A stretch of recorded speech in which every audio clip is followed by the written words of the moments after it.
ডাবগ্রাম ফুলবাড়িতে মা ছেলের লড়াই। মা অর্থাৎ শিখা চট্টোপাধ্যায় বিজেপির প্রার্থী, অন্যদিকে ছেলে অর্থাৎ রঞ্জন শ্রী শর্মা তৃণমূল প্রার্থী। দুজনেই আগে তৃণমূলে ছিলেন। 2021-এ তৃণমূল ছেড়ে বিজেপিতে চলে যান শিখা, জিতে বিধায়ক হন। এবার তাকেই আবার প্রার্থী করছে বিজেপি। অন্যদিকে মায়ের বিরুদ্ধে এই লড়াইতে তৃণমূল মাঠে নামিয়েছে রঞ্জন শ্রী শর্মাকে। দীর্ঘদিনের কাউন্সিলর, এলাকার তৃণমূল নেতা রঞ্জন। কিন্তু যেখানে সম্পর্কটা মা এবং ছেলের, সেখানে মাকে বাদ দিয়ে ছেলের প্রচার কি হয়, সেই কারণেই প্রচারে নামার আগে আজ সরাসরি সকাল সকাল মায়ের আশীর্বাদ নিতে, মায়ের পুজো করতে শিখা চট্টোপাধ্যায়ের বাড়িতে এসে হাজির রঞ্জন শ্রী শর্মা। ভোটবঙ্গ রঙে ভরা, যে কারণে এই ধরনের ছবি এবার বিধানসভা নির্বাচনও সামনে আসে। সাধারণত পঞ্চায়েত নির্বাচনগুলোতে আমরা দেখি মা ছেলে লড়ছেন, দেওর বৌদি লড়ছেন, কিন্তু বিধানসভা নির্বাচনে তৃণমূল এবং বিজেপি লড়ছে একই বিধানসভায়, যেখানে তারা সম্পর্কে মা ছেলে। আমার সঙ্গে আছেন তৃণমূল প্রার্থী রঞ্জন শ্রী শর্মা। আমি রঞ্জনদা, তোমার সঙ্গে প্রথমে কথা বলি, কেন শিখাদিকে কেন মা বলে ডাকো? মানে এই অতীতের যে জায়গাটা যদি প্রথমে একটু বোঝার চেষ্টা করি। আছে, উনি একজন মার যা ভূমিকা পালন করার কথা উনি তাই করেছেন। আপনি আপনাকে লালন পালন করা, বড় করা, দীর্ঘদিন ধরে ওনার সঙ্গে আসা, ওনার বাড়িতেই থাকা, একসঙ্গে থাকা, তারপরে বিবাহ করে দেওয়ার পর আমি আলাদা আমার বাড়িতেই চলে গেলাম। দীর্ঘদিন এখানেই থাকা, এখানেই করা, কাজেই ওনার অনেক অবদান আছে। এখানে কিন্তু মা ছেলের কিন্তু নয়, লড়াই নয়। এখানে তৃণমূল এবং বিজেপির লড়াই। শুনে রাখুন, ধর্ম এবং অধর্মের লড়াই। এ লড়াই অন্য লড়াই। ছেলে অধর্মের পক্ষে, আমি আমার নিজের ভাবনায় তাকে আনতে পারিনি, আমার ডিসক্রেডিট। তো আজকে সেই জায়গাটায় দাঁড়িয়ে আশীর্বাদ নিতে এসেছে, ব্যক্তিগত ব্যাপার। ও ওর মতো কাজ করছে। একটা ছেলে যখন বড় হয়, 18 বছর বয়স হয়ে যায়, সে অ্যাডাল্ট। তার ভাবনা চিন্তা, তার গণতান্ত্রিক অধিকারটা সম্পূর্ণরূপে আলাদা হয়। ঘটনাটা সেই সময়কার, যখন রঞ্জন ছোট, তার বাবা মা মারা যান। সেই সময় অপত্য স্নেহে রঞ্জনকে লালন পালন করেছিলেন শিখা, এবং ধীরে ধীরে রঞ্জনের বেড়ে ওঠা। তারপর বহু সময় গড়িয়েছে শিলিগুড়ির মহানন্দায়। এখন দুজনেই লড়বেন এই বিধানসভা নির্বাচনে একে অপরের বিরুদ্ধে। তবে মা ছেলের সম্পর্ক যেখানে, সেই সম্পর্কের জায়গা থেকে দুজনের বিরুদ্ধে কেউই ব্যক্তিগতভাবে কিছু বলতে নারাজ।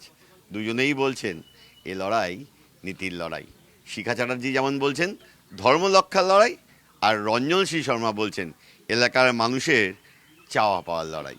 দুজনেই আশাবাদী এই লড়াইতে তারা জিতবেন। আর তৃণমূল কংগ্রেসের দুর্নীতি দেখুন, ওরা সব সময় চায় একটা পরিবারের মধ্যে রাজনীতি করতে, পরিবারে ভাঙন ধরাতে। তাই তো আজকে এই জিনিসটা করলো, যখন দেখছে যে এই সিটে তো কোনো রকমভাবে দাঁত ফোটানো যাচ্ছে না, এখন কিভাবে কি করা যায়, দেখো কি আছে, কোথায় পরিবারটা থেকে নষ্ট করা যায়, ঢোকো এখানে, করে এই জিনিসটা করলো। কিন্তু এতে কোনো লাভ হবে না। এই যুদ্ধ মানুষ ধর্মযুদ্ধ হিসেবে নিয়ে নিয়েছে। প্রশ্নটা হলো নীতির সঙ্গে নীতি লড়াই। আমি বারবার করে বলছি, উনি 5 বছর ছিলেন, তার কাজের উপর খতিয়ান দিয়ে উনি মানুষের কাছে যাবেন। আমি মমতা বন্দ্যোপাধ্যায়ের যে 2011 সাল থেকে ক্ষমতায় আছে, মমতা বন্দ্যোপাধ্যায়ের কাজের কথা, উন্নয়নের কথা, ওনার পরিকল্পনার কথা মানুষের কাছে বলবো। তৃণমূল মানেই চোর।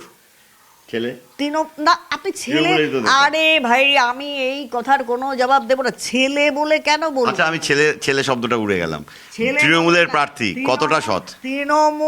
তৃণমূল যেখানে আছে, নামে তৃণমূল, একটা বাচ্চাকে জিজ্ঞেস করলে সে বলবে চোর।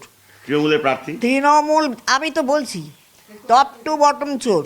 না, ডাবগ্রাম ফুলবাড়িতে তৃণমূলের প্রার্থী। আমি আপনাকে বলছি, কোনো কেউ চোর ছাড়া নয়। উনি প্রায় 72 বছর বয়স, ওনার মায়ের 72 বছর বয়স। কিডনিরও একটু অসুবিধা আছে, পা ফুলে যায়, হাঁটতে পারে না। মাঝে ওনাকে হসপিটালাইজ করা হয়েছে, নিয়ে আসে। মাঝখানে তো খুব খারাপ অবস্থা হয়েছে, ধমক টমক দিয়ে ওই বাড়িতে বসে ওষুধ খাবে না। এগুলো ওনার একটা স্বভাব আছে, খাওয়া দাওয়া করবে না। কিন্তু ওনার পায়ের অবস্থা খুব খারাপ, পা ফুলে গোদ হয়ে আছে। তৃণমূল কংগ্রেস আমার তো কোনো রকম নেগেটিভ কিছু পায় না, ওদের কোনো মুদ্রা নেই। কাজেই ওরা এখন, আমার শরীর খারাপ, আমি চলতে পারি না, আমি ওষুধ খাচ্ছি। আমি কোন ওষুধ খাচ্ছি? আমি তো বলবো তৃণমূল কংগ্রেসের প্রার্থী, তাকেই ওষুধ খেতে হয় বেশি। সুগার ফুগার প্রচুর আছে, আমি ভয় পাই আমার সন্তানটার কোনো ক্ষতি না হয়ে যায়, তার সুগার রয়েছে, তার রয়েছে, এগুলো তোমরা করো না, ওষুধ খাও, আমি বারবার বলি। মা বিধায়ক হিসাবে কতটা সফল ডাকগ্রাম ফুলবাড়িতে? এটা আগামী 4 তারিখে আপনি ভোটের বাক্স খুললে একদম পুরোপুরি টের পেয়ে যাবেন, উনিও আপনারা সবাই দেখতে পারবে যে 5 বছরে মানুষের জ্বলন্ত যে একটা দাবি ছিল পৌরসভা করা, তা উনি একবারের জন্য উনি বিধানসভায় বলেননি।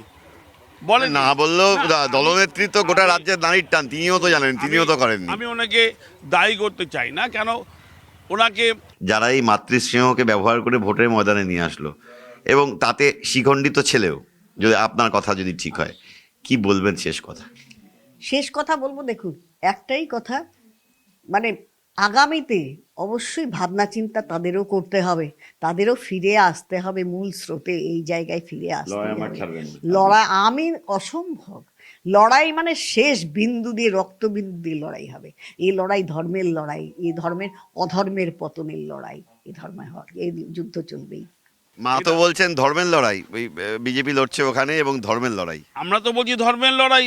এই ভারতবর্ষ ধর্মনিরপেক্ষ দেশ, ভারতবর্ষের অখণ্ডতাকে বজায় রাখতে ধর্মনিরপেক্ষতাকে সামনে নিয়ে যা মমতা বন্দ্যোপাধ্যায় বলে যে সব ধর্মকে নিয়েই আমাদের দল, আমাদের সবাই বলে যে উৎসবটা আমরা সবাই মিলে একসঙ্গে করি, কে হিন্দু কে মুসলিম আমরা দেখি না। ক্যামেরা দীপায়নের সঙ্গে প্রসেনজিৎ, TV9 বাংলা, শিলিগুড়ি।